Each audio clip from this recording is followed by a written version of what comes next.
Hello students, welcome back to magnet brains. मैं हूं स्वाति, आपकी इंग्लिश एजुकेटर, और इस वीडियो में हम कंटिन्यू करने वाले हैं क्लास 8 ऑक्सफोर्ड की 4th यूनिट का सेक्शन ए, जो कि है एम्परर्स ऑन आइज। और इसमें हम देखने वाले हैं इसके ग्रामर सॉल्यूशंस। तो आपकी बुक में जो चैप्टर है उसका हम एक्सप्लेनेशन देख चुके हैं, समरी हो गई, क्वेश्चन आंसर्स हो गए हैं। अब हम देखने वाले हैं जो ग्रामर में जो भी क्वेश्चंस दिए हुए हैं आपके।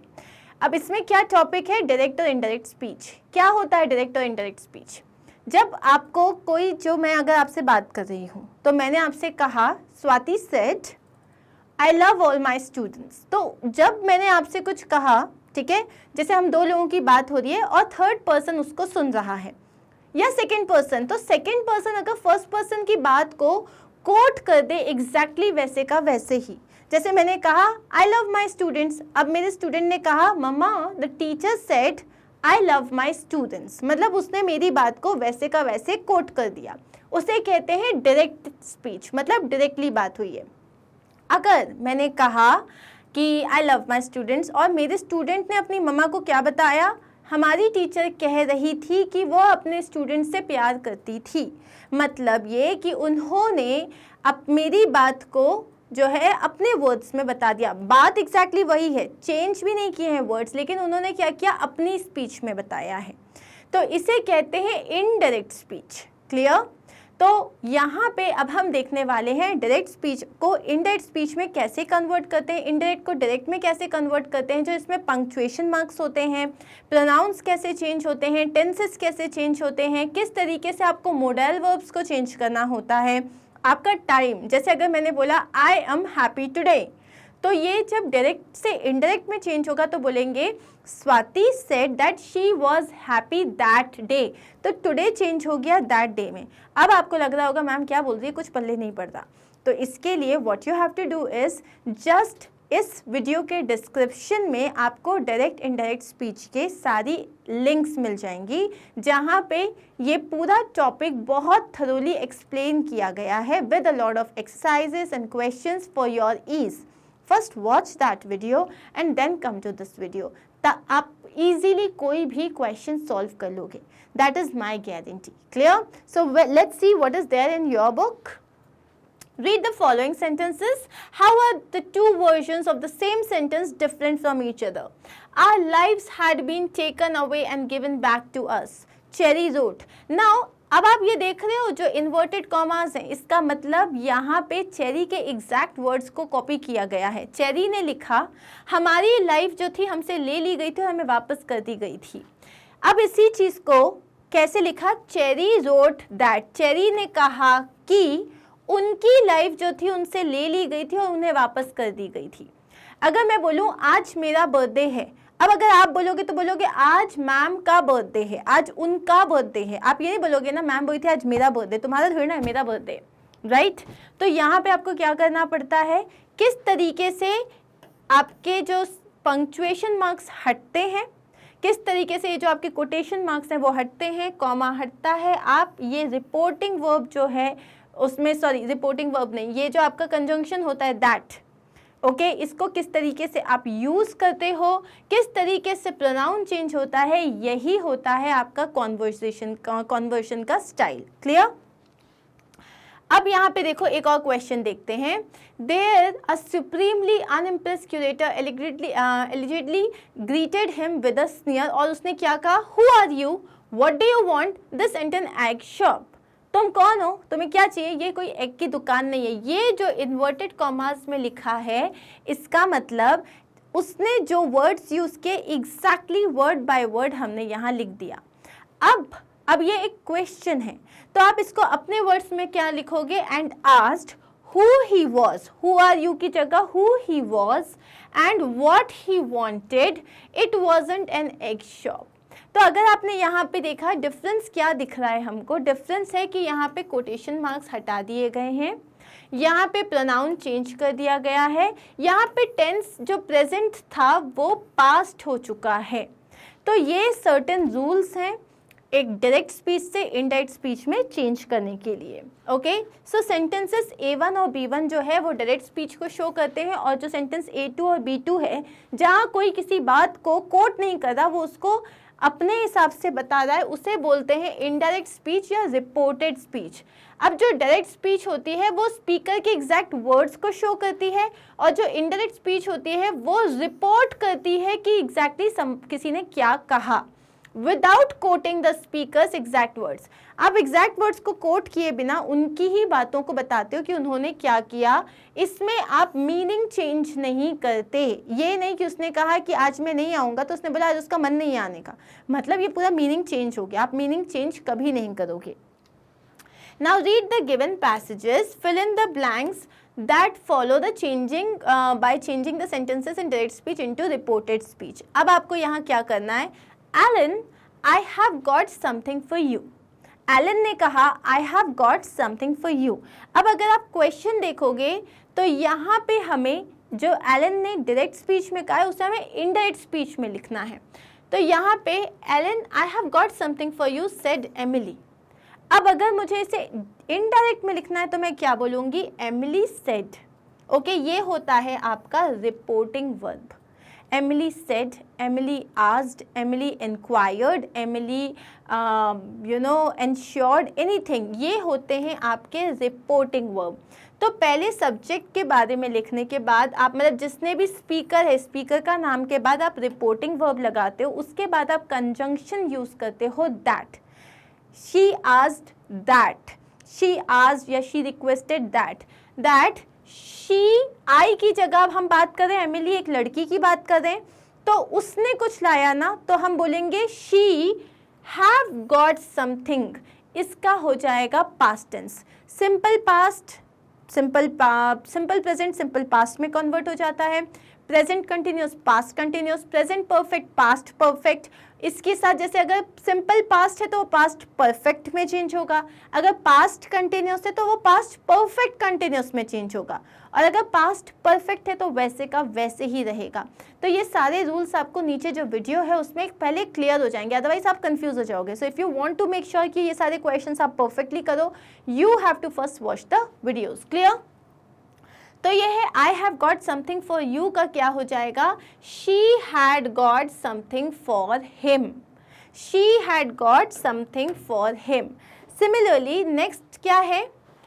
What is it Emily asked Alan. Alan ने क्या पूछा? क्या है? तो हमने इसमें क्या पूछा? Alan asked what it was. Alan ने बोला वॉट इट वॉज। नेक्स्ट क्या है? Do you remember the scarab beetle that we read about in history class. अब उसने एक क्वेश्चन किया है, क्या तुम्हें याद है उस स्कैरेब बीटल के बारे में जो हमने हिस्ट्री की क्लास में पढ़ा था। अब जब कोई क्वेश्चन जो है वो डू यू रिमेंबर या व्हाट इस तरीके से स्टार्ट होता है, आप उसको दैट लगाने की जगह इफ़ लगाते हो। किस तरीके से होगा मैं आपको यहाँ पे बताती हूँ। ये हो जाएगा इफ़ ही रिमेंबर्ड, पास्ट में हो गया, the scarab beetle that they had. अब अभी क्वेश्चन में क्या था? That we studied. अब हम बोलेंगे they had read about in the history class. Clear? इसके बाद देखो क्या है? Emily asked, Alan asked, is it the one that is supposed to be secret. क्या ये वही है जो बहुत पवित्र माना जाता है?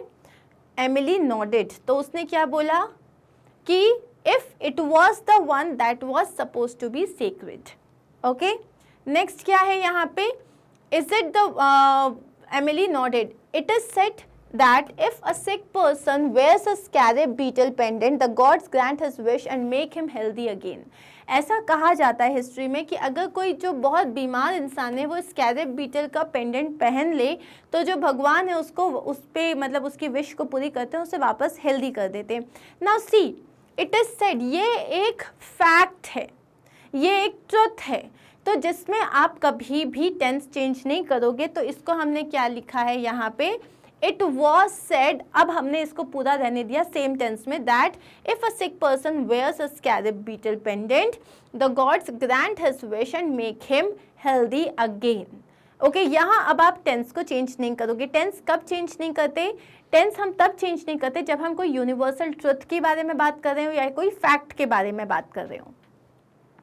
नेक्स्ट है, she handed him the pendant to Alan. She handed the pendant to Alan I have bought, this is I have brought you one. Alan's eyes filled with tears. How kind of you, Emily, to bring me a good luck charm. उसने बोला मैं तुम्हारे लिए लाई हूँ, तो इसको हम किस तरीके से बोलेंगे? She handed the pendant to Alan and said that she had bought him one. वो उसके लिए एक लाई है कि वो उसके लिए लाई है. She had bought him one. Alan's eyes filled with tears. He told Emily that it was very kind of her. It was very kind of you की जगह it was very kind of her to have brought him a good luck charm. Clear? अब यहाँ पे similarly एक और para है. Hello Ruchi, how are you? asked Nilofer. I'm fine Nilofer, thank you, replied Ruchi. Are you going somewhere? I am going to the sports complex. I go there every day. उसने पूछा which sport do you like to play there? I go there for swimming practice, but I also like to play table tennis. अब ये एक conversation है रुचि और नीलोफर के बीच में. यहाँ पे हमें पूरा डायरेक्ट स्पीच से इनडायरेक्ट में करना है, तो हमने यहाँ पे क्या लिखा? Nilofar said hello to Ruchi and asked her how she was. How are you की जगह क्या हो गया? How she was. Ruchi replied that she was fine and then thanked her. This is not then her, this is thanked her. उसने क्या बोला था? I am fine, thank you. तो हमने लिखा she said she was fine and thanked her. She then asked Nilofer. उसके बाद उसने नीलोफर से क्या पूछा? If she was going somewhere. Are you going somewhere का क्या हो गया? If she was going somewhere. Nilofer told her that she was going to the sports complex. Nilofar ने क्या कहा? मैं स्पोर्ट्स कॉम्प्लेक्स जा रही हूँ. She added that she went there every day. और उसने क्या ऐड किया कि वो वहाँ हमेशा जाती थी. रुचि asked Nilofer which sport she liked to play. Like उसने क्या पूछा था? What do you like to play? तो हो जाएगा she liked to play. Nilofer replied that she goes there for swimming practice. She added that she also played table tennis. अब हमने past में कर दिया है. She played table tennis का क्या हो गया? She played table tennis. Clear? Next है यहाँ पे Aziz has just moved to Jaipur where he meets Vishnu for first time. अब आपको जो पूरा पैराग्राफ है उसमें इनडायरेक्ट स्पीच में दिया है, पूरा चेंज करना है डायरेक्ट स्पीच में. तो ये हो जाएगा I was introduce to Aziz today who said that he was please to meet me. अब उसने कहा कि उसे मुझसे मिलकर खुशी हुई, तो उसने क्या कहा होगा? You know I was please to meet you, और I am pleased to meet you. I am pleased to meet you का क्या हो जाएगा? He was please to meet me. I replied that it was my pleasure and that I hoped he was enjoying his stay in Jaipur. तो अब यहाँ पे इसको change करेंगे तो ये कैसा हो जाएगा? I was introduce to Aziz today. I am pleased to meet you Vishnu, said Aziz. It is my pleasure, I replied that it was my pleasure का क्या हो गया? It is my pleasure, I replied. अब what is it that you have to remember जब भी आप direct speech लिख रहे हो, जो आप एग्जैक्टली जो चीज़ बोल रहे हो this will always be inside the quotation marks. उसके बाद you have to put a comma and then उसके बाद जो भी फर्स्ट वर्ड है it has to be in capital letter. Sorry, मतलब इसके बाद जो भी आप लिख रहे हो इसके बाद आपका फुल स्टॉप या जो भी आएगा. अब ये सेंटेंस में अगर इट इज़ माई प्लेजर, ठीक है, अब ये एक डिक्लेरेटिव सेंटेंस है, या अगर क्वेश्चन मार्क होता तो कोटेशन मार्क के अंदर आपको क्वेश्चन मार्क लगाना होता. अगर यहाँ पे कोई एक्सक्लेमेशन मार्क होता, कोई भी जो पंक्चुएशन है वो इस कोटेशन मार्क के अंदर लगेगा, बाहर नहीं लगेगा. अगर आपने बोला जैसे हु आर यू, अगर मैंने बोला हु आर यू, तो ये कोटेशन मार्क के पहले लगेगा क्वेश्चन मार्क. और ऑलवेज रिमेंबर जो कोटेशन मार्क के बाद जो पहला लेटर होता है वो हमेशा कैपिटल होता है. Clear?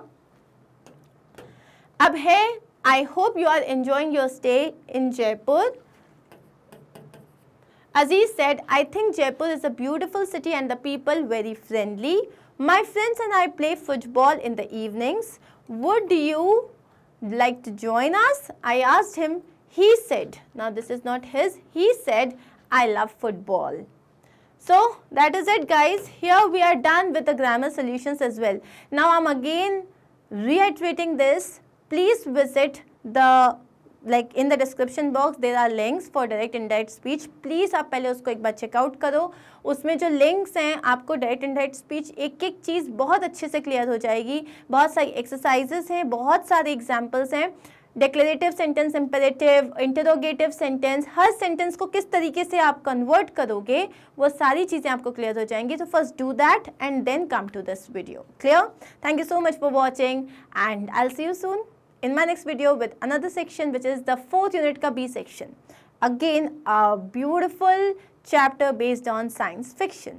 So also do not forget to visit our website. Yes, magnetbrains.com. Go to courses, select the class, select the video, like subject, and then video में tap करो और उसके बाद आपका जो video है वो appear हो जाएगा. That's it, very simple. Do not forget to like, share and subscribe and be with me. Thank you again. Bye bye.